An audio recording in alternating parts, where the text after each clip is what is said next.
வாழ்வை அறிந்து கொள்வதற்கு முன்னால் மரணத்தை நெருங்கியவர்கள், மரண வேதனைக்கு உள்ளானவர்கள் என்ன செய்ய வேண்டும் என்பதிலிருந்து இந்த தலைப்பை நாம் அறிந்து வருகிறோம்.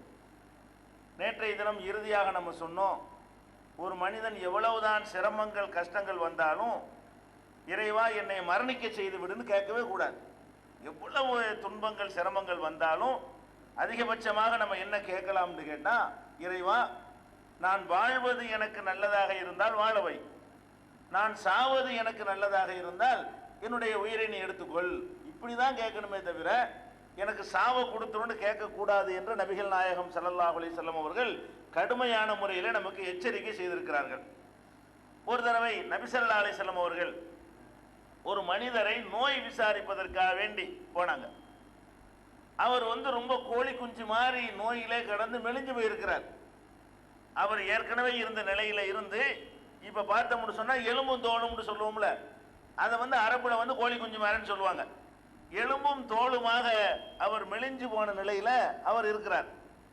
ரசூல் ஸல்லல்லாஹு அலைஹி வஸல்லம் பார்க்குறாங்க, இப்படி ஒரு நோய் வந்தால் இப்படியா ஒரு ஆள் ஆயிடுவான், இது ரொம்ப ஓவராக இருக்குதுன்னு சொல்லி நபி ஸல்லல்லாஹு அலைஹி வஸல்லம் அவர்கிட்ட கேட்குறாங்க, இப்போ இந்த கதிக்கு நீ ஆளாக இருக்கிறிய, நீ ஏதாவது அல்லாஹ்ட்ட ஸ்பெஷல் துவா எதுவும் செஞ்சுக்கிட்டு இருக்கிறியா அப்படின்னு கேட்குறாங்க. அவர் சொல்கிறார், ஆமாம் ஒரு துவா செஞ்சுக்கிட்டு இருக்கிறேன். அது என்ன துவா? அவர் சொல்கிறாரு, இறைவா என்னைய நீ மறுமையில் தண்டிக்கிறதா இருந்தா அதை அங்கே தண்டிக்கிறதுக்கு மேலே இங்கேயே மொத்தமாக எல்லாத்தையும் கொடுத்துரு. இவர் கேட்குறாரு, அல்லாஹ்ட்ட கேட்குறாரா, உடம்பு சரியில்லாமல் போனோன்னு பார்க்குறாரு, நம்ம மூத்தா போயிடுவோம், மூத்தா போன பிறகு அங்கே வச்சு எல்லாம் நம்மளை தண்டிச்சான்னு சொன்னால் நமக்கு தாங்க முடியாது. அதுக்கு என்ன பண்ணணும், அங்கே என்ன கொடுக்க நீ நினைக்கிறியோ அது பூரா இங்கே கொடுத்துரு. எவ்வளோ வேதனை என்றாலும் நான் இங்கே வாங்கிக்கிற தயாராக இருக்கிறேன், எனக்கு அங்கே எந்த தண்டனையும் கொடுக்காத. அவர் அப்படி சொல்கிறாரு. ஹல் குந்த ததுவோபி செய்யின், நீ ஏதாவது அல்லா இடத்துல துவா செய்து கொண்டிருக்கிறியா? இந்த அளவுக்கு மோசமாக இருக்கிறியப்பா, என்னமோ நீ கேட்டு வாங்கின மாதிரில இருக்குது, இந்த பரிதாபமான நிலைமை எப்படி இருக்குது, நீனே அல்லாட்ட வரமா கேட்டு வாங்கின மாதிரி இருக்குதுன்னு கேட்குறாங்க.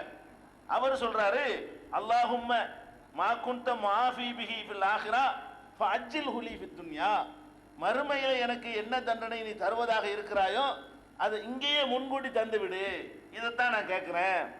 அப்போ நபி ஸல்லல்லாஹு அலைஹி வஸல்லம் சொன்னாங்க, ஆச்சரியப்படுறாங்க இதை கேட்டு, சுப்ஹானல்லாஹ், என்ன துவா செஞ்சு விட்ட நீ, இப்படியா துவா செய்யறது சொல்லிட்டு சொல்றாங்க, லா துதீகுஹு, அது உனக்கு முடியாது. அங்கே கொடுக்குற தண்டனை இங்கே கொடுத்தா எவனுக்காக தாங்க இயலுமா? அங்கே கொடுக்குற தண்டனை தாறுமாற பயங்கரமா இருக்கும், அந்த அளவுக்கு இங்கே கொடுத்தால் உனக்கு தாங்க இயலுமா? அப்படி கேட்காதமா.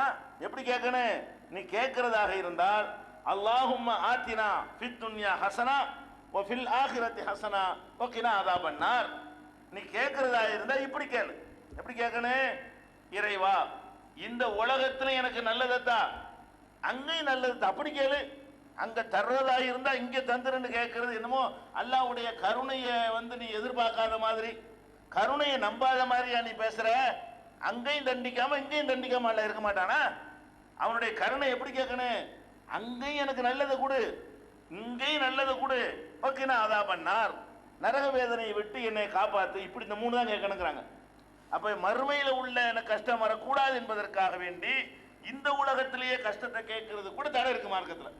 அப்ப மரண அவஸ்தையில் இருக்கக்கூடியவர்களுக்கு இப்படி எல்லாம் தோணும். சில நேரத்தில் நம்ம மூத்தா போக போறோம், நம்ம நிறைய தப்பு பண்ணியிருக்கிறோம், கண்டிப்பா நரகத்தில் போட்டுருவான் அப்படின்னு நினைத்தால் நீ என்ன செய்யணும், தௌபா தான் செய்யணுமே தவிர அல்லாட்ட மன்னிப்பு தான் கேட்கணுமே தவிர அவன்கிட்ட கெஞ்சத்தான் வேணுமே தவிர அங்க மிதிக்கிறதுக்கு போல இங்க மிதின்னு கேட்கக்கூடாது. எவ்வளவுதான் நம்ம தப்புகள் செஞ்சிருந்தாலும் என்ன செய்யணும், அல்லாஹ்விடத்துல அவன் ரஹ்மான், அவன் அளவற்ற அருளாளன், அந்த தப்புக்கு நீ ஏன் மன்னிப்பு கேட்கக்கூடாது? அதையும் அந்த தப்பை நீ மன்னிக்காதன்னு அர்த்தம். இதுக்கு என்ன அர்த்தம், அங்க உதைக்கிறான் இங்க உதன என்ன அர்த்தம், என் தப்பை நீ மன்னிக்காதன்னு அர்த்தம். நீ ஏன் மன்னிப்பு கேட்கிற இறைவன்ட்ட மன்னிக்க வேணான்னு கேட்கிற? அதுதான் இந்த மாதிரி அல்ல ஆகிவிட்டான் உன்னைய, எலும்பு தோலுமா இருக்கிறிய, அதுக்கு என்ன காரணம், நீ தான் இப்ப கேட்டு வாங்கியிருக்கிற, நீ இப்ப திருந்தலன்னு வை, இன்னும் அல்லாஹ் போட்டு மிதிச்சாண்டா இது விட மோசமாயிரும் நிலைமை அப்படின்னு சொல்லி நபி ஸல்லல்லாஹு அலைஹி வஸல்லம் அவர்கள் அதை சொன்னாங்க. இதை அவர் கேட்க ஆரம்பித்த உடனே ஷஃபாஹுல்லாஹ், அல்லாஹ் அவருக்கு ஆரோக்கியத்தை வழங்கி விட்டான் என்று சஹீஹ் முஸ்லிம் என்ற நூல்ல 4853வது ஹதீஸ்ல இது பதிவு செய்யப்பட்டிருக்கிறது. எதுக்கு சொல்றோம்னு கேட்டா, மரண அவஸ்தை நேரங்களில நம்ம தடுமாறிடக்கூடாது, இந்த மாதிரியான பிரார்த்தனைகளை தப்பு தப்பா என்ன செய்யக்கூடாது, செஞ்சிடக்கூடாது. இது போக இந்த மரண வேலையை நெருங்கியவர்களுக்கு ஏற்படக்கூடிய இன்னொரு அவஸ்தை இருக்கிறது. அது என்ன அவஸ்தை? ஒரு துன்பம் வரும்போது, ஒரு கஷ்டம் வரும் பொழுது உடனே என்ன செய்வாங்கன்னு கேட்டால் தன்னைத்தானே அழித்துக் கொள்வாங்க. நிறைய பேர் வைத்த வலி தாங்காமல் தற்கொலை, அவனுடைய சக்கராத்து வேதனை தாங்காமல் தற்கொலை. நபிகள் நாயகம் ஸல்லல்லாஹு அலைஹி வஸல்லம் காலத்தில் ஒரு ஆள் போருக்கு போனார். போருக்கு போனால் என்ன கிடைக்கும்? அதுக்கு கிடைக்கிற, அதில் உயிரை தியாகம் பண்ணார்னு வைங்க, அதுக்கு கிடைக்கிற தரஜாவுக்கு நிகராக நபிமார்களுக்கு அடுத்து அதான், அதுக்கு நிகராக எதுவுமே கிடையாது. அவ்வளோ பெரிய அந்தஸ்துடைய ஒரு போருக்கு போன ஒருத்தர், அவர் கையில் வெட்டுப்பட்டு ரத்தம் அதிகமாக போகுது, வேதனை தாங்க முடியாம ஷஹீத் அவருக்கு போயிருக்கிறாரு.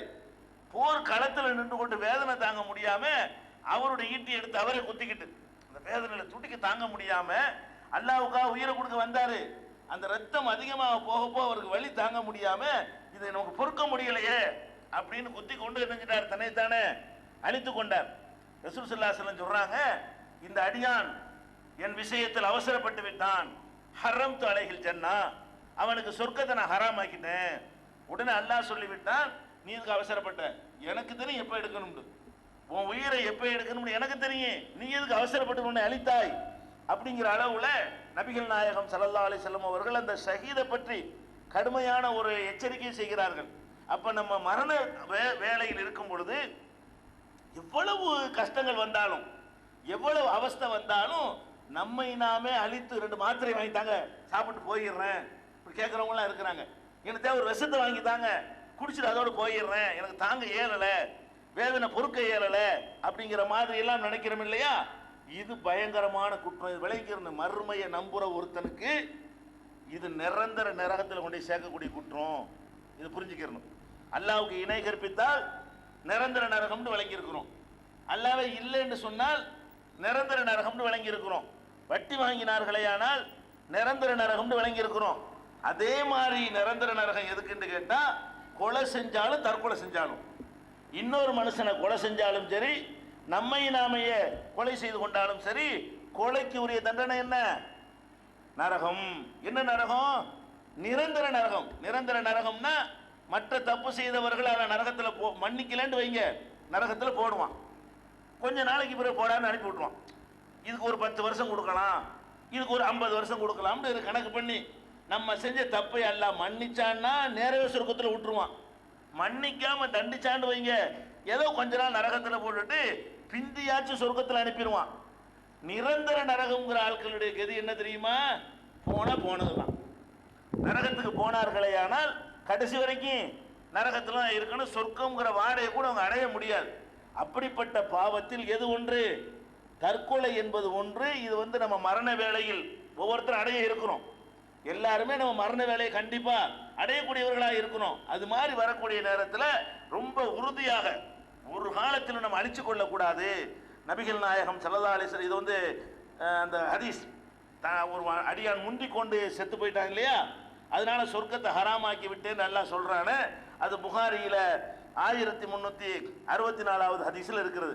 இன்னும் சொல்ல போனால் நபிகள் நாயகம் ஸல்லல்லாஹு அலைஹி வஸல்லம் அவர்கள் எந்த ஒரு மனிதர் மீது ரொம்ப இறக்கப்படக்கூடியவங்க. ஒரு ஆள் தற்கொலை செஞ்சுட்டாரு, ஜனாசா தொழுக மாட்டேன்ட்டாங்க. தற்கொலை செஞ்சவருக்கு ஜனாசா உண்டா இல்லையான்னு தொழுகை சட்டத்தில் பார்க்க போறோம் தொடர்ச்சியா. இப்ப அடிப்படை என்ன? தற்கொலை செய்தவனுக்கு ரசூல் ஸல்லல்லாஹு அலைஹி வஸல்லம் ஜனாசா தொழுக மறுத்தாங்கன்னு சொன்னா அது எவ்வளவு பெரிய கோபத்தில் அவங்க ரசூல் ஸல்லல்லாஹு அலைஹி வஸல்லத்துக்கு ஏற்படுத்தி இருக்குது. ஜனாசா தொழுது அவனுக்கு பிரார்த்தனை செய்து அதன் மூலமாக அவனுடைய மறுமை பேர் அதிகரிக்கிறதுக்கு ரசூல் ஸல்லல்லாஹு அலைஹி வஸல்லம் ஆசைப்படலை, விரும்பலை. அதனால் அந்த எண்ணங்கள் வராமல் நம்மை மரண நெருக்கத்தில் பார்த்து கொள்ள வேண்டும். நபிகள் நாயகம் ஸல்லல்லாஹு அலைஹி வஸல்லம் சொல்கிறார்கள், எவன் ஒருத்தன் ஒரு மலையில ஏறி, பல உதாரணம் காட்டுறாங்க, மலையில் ஏறி உருண்டு தற்கொலை செய்து கொண்டானோ அவனை அல்லாஹ் என்ன செய்வானா, அதே மாதிரி நரகத்தில் கொண்டே போடுவானா. அந்த நரகத்தில் போடுற ஸ்டைல் கூட அல்லாஹ் எப்படி போடுவானா, அதே மாதிரி உயரமா ஒரு இடத்தை ஏற்படுத்தி அங்கேருந்து உருட்டி விட்டு போய் நரகத்தில் விழுவான். ரசூல் ஸல்லல்லாஹு அலைஹி வஸல்லம் சொல்றாங்க, எவன் ஒருவன் மேலே ஏறி உருண்டு தற்கொலை செய்து கொள்கிறானோ அதே மாதிரி என்ன செய்வானா, ஃபீ நார் ஜஹன்னம யத்தரத்தா ஃபிஹா ஹாலிதன் முஹல்லதன் ஃபிஹா அபதா, அங்கிருந்து உயரமான இடத்திலிருந்து உருட்டி விடப்பட்டு நரகத்தில் போடப்படுவான். அதுல என்றென்றும் நிரந்தரமாக எப்போதும் இருந்து கொண்டே இருப்பான். 3 வார்த்தை போடுறாங்க. ஹாலிதன், முஹல்லதன், அபதாங்கிறாங்க. 3க்குமே அர்த்தம் நிரந்தரம் தான். இந்த நிரந்தரத்தை சொல்வதற்கு 3 சொல்ல ரசூலுல்லாஹ் பயன்படுத்துறாங்க. எப்போ பார்த்தாலும் நிரந்தரமா, என்றென்றும், இப்படி நம்மளும் 3 சொல்ல சொல்லிக்கலாம், வலிமையை காட்டுவதற்காக வேண்டி. அதே மாதிரி ஒருத்தன் விஷத்தை குடித்து தன்னை அழித்துக் கொண்டால் ரசூல் ஸல்லல்லாஹு அலைஹி வஸல்லம் சொல்றாங்க, விஷமறிந்து ஒருவன் தன்னை அழித்துக் கொள்வானேயானால், சாகடித்துக் கொள்வானேயானால், அதே மாதிரி விஷ குப்பி மாதிரி ஒன்று கொடுத்து அதை குடிச்சுக்கிட்டே என்ன செய்வான், அவன் நரகத்தில் தள்ளிவிடப்படுவான் என்று ரசூல் ஸல்லல்லாஹு அலைஹி வஸல்லம் சொல்லி காட்டுகிறார்கள். ஈட்டியால், அம்புனால், கத்தியால் குத்தி தற்கொலை பண்ணி கொண்டானேயானால் அதே மாதிரி ஒன்று கொடுத்து குத்தி என்ன செய்யறது, அவனை நரகத்தில் தள்ளப்படும் என்று பெருமானார் ஸல்லல்லாஹு அலைஹி வஸல்லம் சொன்னது புகாரியில 5778வது ஹதீஸாக பதிவு செய்யப்பட்டிருக்கிறது. அப்ப நம்ம தெரிந்து கொள்ள வேண்டிய விஷயம் இதுல என்ன என்று கேட்டால், எந்த ஒரு கட்டத்திலும் மரணத்தை நெருங்கி இருக்கக்கூடிய நம்ம செத்துறணும்னு நினைக்கவும் கூடாது, முயற்சிக்கவும் கூடாது, சாவ வேண்டவும் கூடாது, சாவதற்கு முயற்சியும் பண்ணக்கூடாது என்பதை நம்ம ஃபர்ஸ்ட் அறிந்து கொள்ள வேண்டும். அடுத்ததாக, இப்படி சொன்னதுனால சாவை விட்டு வெறுண்டு ஓடுறது, நம்ம